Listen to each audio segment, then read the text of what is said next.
Hello， 大家好啊，又係我啊，退休在灣居阿 Ben 啊。今期咧，阿 Ben 咧又可以幫大家揾到一個咧合適港人退休或者度假過嚟生活嗰個樓盤啊，就係我哋嘅裕城花園啊。咁呢個樓盤咧，今日阿 Ben 點解會推薦咧？第一咧，其實佢唔係話地理位置十分之好咧，佢從我哋嘅樓盤出發咧，翻到我哋嘅港珠澳大橋咧，時間都要成40分鐘啊。但係阿 Ben 喺啱開始嗰時就已經講過啦，其實咧依家地理位置咧反而唔係我哋退休港人第一選擇嘅一個重點因素啦，反而係佢樓下嘅一啲配套啊、周邊嘅醫院啦，同埋一啲商業咧，先係我哋首選嘅一個基礎因素啊。首先我可以望到咧，我哋嘅呢一個裕城花園咧，周邊嘅一啲商業咧，即係落樓可以享受到配套咧，已經係應有盡有噶啦。周邊咧已經交樓咧嘅時間咧超過咗5年嘅一個時間，樓下咧都已經開晒我哋嘅所有嘅一啲食店啊，或者一啲購物商場噶啦。所以咧佢嘅生活嚟講咧，配套係比較方便啊。我哋調翻個鏡頭咧，向嗰邊行咧，大約200米左右咧就有我哋呢個菜市場啦。平時中意烹飪嘅朋友仔咧都唔使擔心啊，落樓買菜咧都係3-5分鐘嘅時間就可以步行到達啦。同時咧，我哋咧周旁邊咧就係我哋嗰個叫揸車啊5到8分鐘左右咧就係我哋嗰個大信新都會啦，同埋我哋嘅招商花園城商場啦。呢啲商場咧都係一啲商業綜合體嚟嘅，同時呢邊咧都擁有我哋一堆嘅品牌咧都係喺呢度啊。我哋可以見到依家咧呢度嘅周邊嘅人流咧都係比較旺嘅嚇。同埋咧，我哋呢一個樓盤咧，門口咧就係我哋嘅一個維也納酒店啦。如果平時你啲朋友仔啊係想過嚟度假，同你一齊過嚟玩情況下咧，如果唔住屋企咧，都可以住翻我哋對面嘅維也納酒店啊。我哋嘅維也納酒店咧，依家每一日嘅租金咧，大約都係100零蚊就可以搞掂啦嚇。同時候咧，呢一個樓盤咧，佢嘅優勢係在於現樓現證嘅狀態。依家買咧，發展商開始幫你裝修咧，只需要3個月嘅時間就可以交樓啊。同埋咧，呢一個小區俾我好大嘅印象係咩？實用。呢一個小區咧喺4年前咧就已經開始推出第一批貨源。從4年前開始推出第一批貨源咧，阿 Ben 就已經過嚟實地踩盤，不過後面賣得太快就已經賣晒啦。咁依家咧佢將最後嘅保留房源咧就放翻出嚟，我哋重新嚟攞嚟賣。然之後咧，佢之前係賣無批，單價都要14蚊，但係依家嘅單價咧僅需要5800蚊起，係帶埋豪華精裝修，而且樓層任揀嘅。咁我哋話不囉嗦，我哋睇完個周邊嘅配套咧，依家即時上去個花園睇睇先。咁咧呢個小區咧，我哋而家嚟到呢個小區嘅實體花園嘅情況啦。呢個小區咧，其實咧已經交付咗大約係2到3年嘅一個時間咧，可以睇到成個小區嘅整體嘅維護嚟講咧，都係做得唔錯嘅，唔會話好雜咯。因為點解咧？因為呢啲成個小區咧，佢係以低密度建築為主嘅，每一層層高最高咧都係17層啊，所以咧喺呢個小區中間嚟企住咧，完全唔會感覺到壓抑啊。而且咧呢一個小區花園嘅物業咧，我啱啱睇咗下。其實佢咧嗰個叫負責人咧都係比較好嘅，因為無論佢行過路過啊，啲保安都會同你打個招呼啊，敬個禮嘅，所以咧佢嘅物業都係唔錯嘅嚇。同時咧，如果你有啲咩情況嘅問題嘅情況下咧，你都可以揾呢一個小區物業去求助嘅。你可以睇翻，其實呢度咧屬於斗門區啊嘛，你可以見到其實好多電單車咧，佢都係有固定嘅一個停車位置，連電單車都有佢嘅停車位置啊。所以咧，成個小區咧，佢唔會話顯得好雜亂咯。包括咧，成個小區嘅整體花園設計咧，佢係佔地咧唔算話特別大，一共咧就大約係有7到8棟樓去組成嘅。小區花園唔算特別大，但係咧都足夠滿足到你平時如果真係退休咗之後咧，食完飯啊或者想散下步嘅情況下咧，呢個小區嘅花園咧，佢個面積咧都係足夠你散步啊。咁話不囉嗦啦，我哋小區咧同花園咧同埋我哋嘅物業咧都睇晒啦。我哋依家即時上去睇下我最中意嘅戶型先。OK 啦，我哋已經嚟到呢一個即係呢一個屋苑阿 Ben 最中意嘅戶型啦。首先大家繼續嚟睇一睇。88方啊，可以做到3房2衛啊！88方做到3房2衛，而且阿 Ben 最中意係咩咧？一入門口你就可以感受到啦，佢超大嘅大橫廳設計啊！你諗諗呢個橫廳設計嘅開間咧，接近有4米嘅一個闊度啊，進深咧有7米嘅一個闊度，單單係個廳嘅面積咧都有成30幾個平方啊！真係喺呢度情況下，你可以感受到，喂，88方有冇見過咁大嘅一個廳堂啊？然之後咧入到嚟門口咧，我哋嘅左手邊咧就係我哋一個廚房啦。呢個廚房空間都係好大嘅，接近應該有8個平方啊，8個平方嘅廚房係冇問題嘅。然之後咧，到時候咧呢度咧個採光位咧都係預留晒俾你嘅，同幫你做好晒嘅。同埋到時候呢個廚房3件套都係有嘅。咁同埋呢個位置咧仲可以放低一個雙開門嘅雪櫃位，不過門咧就向翻呢邊開啦，就唔可以向嗰邊開啦。咁然之後咧，廚房出到嚟咧一定係我哋嘅飯廳啦。咁其實我哋嘅飯廳咧，除咗佢闊之外咧，佢個採光都係好好嘅喎。可以感受到呢邊咧，我哋呢個湖園咧係全部係西南朝向嘅，所以下午呢個時間段係比較曬嘅。發展商一般咧會做好晒呢個窗簾咧，拉好晒俾佢哋。如果係中意陽光嘅朋友仔咧，呢一個湖園真係好啱你啊！咁同時咧，飯廳出翻嚟咧就係我哋嘅客廳啦。如果單單係客廳嚟講咧，如果我哋唔計飯廳嘅一個進深咧，單單客廳嘅開間咧都有接近4米左右嘅一個闊度啊嚇。然之後咧，我哋嘅客廳咧係同時同我哋嘅房間呢邊咧形成一個南北通嘅設計啊。所以平時無論係通風同採光嚟講咧，佢呢個湖型真係非常之靚仔。咁呢個陽台咧，主露台咧就係我哋朝翻我哋西南向嘅。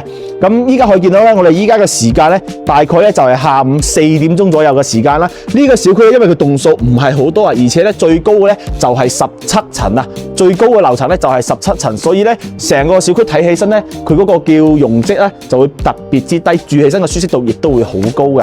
同埋呢個陽台咧都贈送咗基本一半以上啊。咁點解講佢3房咧？第一咧就係佢呢一個位置咧就比較奇怪，係發展商要求咧你要自己去加裝一個房間出嚟咧，可以鏡頭出嚟睇睇先啦。發展商係幫你預留好晒一啲咁個鋼筋啦，你要自己搭一個平台啦，似我哋樓下咁樣，樓下已經有業主收咗樓之後咧搭咗一個平台啦，大家可以見到嘅，包括我哋樓上啦。樓上咧有一個業主咧都係已經搭咗間房間出嚟啊！如果係要3房嘅朋友仔咧，到時咧就要需要自己去搭呢一間房間出嚟啦。咁睇翻我哋第二間房咧，呢一個咧就係我哋第二間房啦。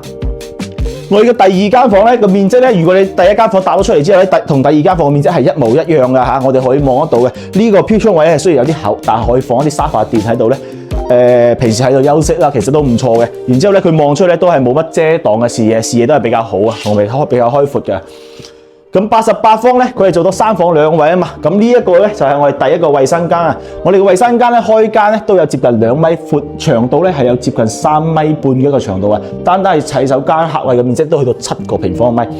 我個人最中意係咩咧？就係呢一個主人房啦。佢同樣同陽台咧係朝同一個朝向啊。平時如果下午你唔想去嗰個客廳上面玩嘅情況下，你可以喺自己嘅房間咧曬一曬太陽。好似依家冬天嘅時間咧就特別舒服啦。係啊。因為我哋廣東冇地暖，好多人都話係啲風咧，即係我哋呢邊嘅冷咧係冷到骨入面，但係呢啲咁嘅湖入邊你就唔會感受到冬天嘅寒冷啊！呢個房間咧，佢呢邊咧仲幫你預留咗一排嘅衣櫃啦，幫你預留咗一排嘅衣櫃啦。咁你喺入邊放翻100人200套衫咧係冇問題嘅。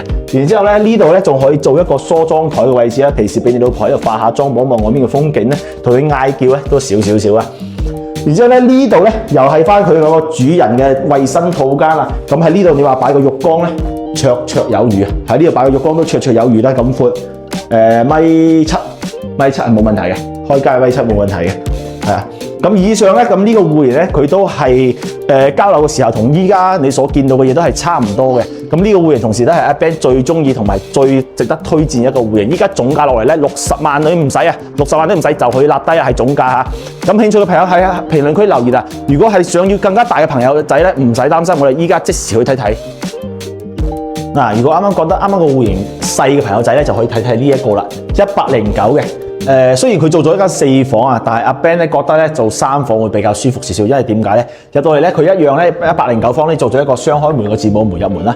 因為咧佢硬間咗間4房咧就係呢一個房間，其實我覺得好冇必要，因為點解咧？因為目前咧其實你退一樣咧佢哋度假人數都唔係話特別多啊嘛，係咪先？咁呢間房其實駁咗佢，只係融入翻成個廳嘅情況下咧，因為佢呢度係冇飄台嘅，融入翻成個廳嘅情況下咧，成個廳嘅開間同埋佢個採光度咧就會高好多啊。咁我睇翻，如果佢唔駁房情況下咧，就造成一個南北通透嘅廳啦，南北通透嘅廳啊，半橫廳式嘅設計嚇。同埋咧喺呢一棟樓入邊咧，我哋一出個陽台咧，就可以睇到咧我哋嘅一個泳池一個位置啦，同埋望翻我哋小區成個花園嘅。不過咧要注意嘅就係咧呢一個湖109咧，佢係朝咩？朝我哋北向嘅，朝我哋北向啊。所以咧阿 Ben 咧唔係話特別建議啊大家選呢個湖型。不過咧冇辦法啦，因為佢大啊嘛。係啦，咁呢度咧就係一個廚房啦。當然啦，佢一個109嘅一個廚房咧，佢面積會比啱啱我哋88方嘅3房嘅面積要仲加大。咁我目測呢度起碼都有9個方到10個方都冇問題啦，特別之大啦。到時咧交樓品質都係一樣嘅，送3件套啦，同埋呢啲櫃咧全部幫你做好晒。咁呢個位置咧入門口其實就做咗一個飯廳嘅位置。點解阿 Ben 咧唔中意話即係留翻呢個房間，特別硬間呢個房間出嚟，因為咧，當佢間咗呢個房間出嚟咧，成個飯廳會變得好細啦。109方做呢一個咁細嘅飯廳，其實冇乜必要啦，仲不如做一個將個房間剝咗佢，做一個超大嘅客廳，入面個飯廳又會變得更加大。因為你買得呢個戶型嘅話，實係有好多朋友3、5知己會時不時過嚟呢邊聚會噶嘛，係咪先？咁你留咁多房間冇用啊，你不如留個廳仲加大。咁呢個位置咧，就有一個3段式分離嘅一個洗手間啦。係啊，咁啊入邊上廁所嘅上廁所就唔會影響外邊真係要刷牙洗面嘅呢啲等嘅情況啦嚇。呢個3段式嘅洗手間，呢邊有2間房間，2間房間咧四正嘅，2間房間四正嘅都係比較大嘅，可以做到一個2米床都冇問題。同埋咧呢度到時可以做一排櫃都係冇問題嘅。呢間房間一樣啊，面積都係比較大啊。每一個房間佢個面積咧都超過咗10個平方啊，每個房間嘅面積都超過咗10個平方嘅。109唯一嘅亮點，我最中意係咩咧？佢呢個主人房，呢一個主人房咧，相比於市面上120方嘅一啲戶型嚟講咧，佢主人房仲要大啊！同樣咧，呢一個主人房咧，佢個採光會比客廳會仲加好，因為點解咧？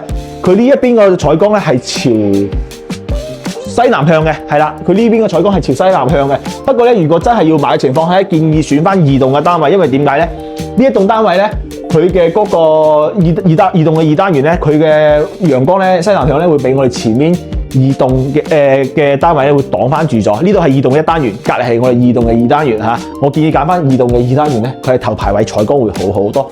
同埋咧呢個位置咧可以到時候咧學呢個發展商咁做翻一排個櫃咧，收納空間係好足夠嘅。可以睇到收納空間好足夠嘅，1、2、3、4、5、6線櫃都係可以放到嘢嘅。咁佢呢一個戶型咧，佢個洗手間位置都係好闊落㗎嚇。如果你話呢邊放到浴缸啊，做企缸又得，做浸缸又得，都係自己中意啦。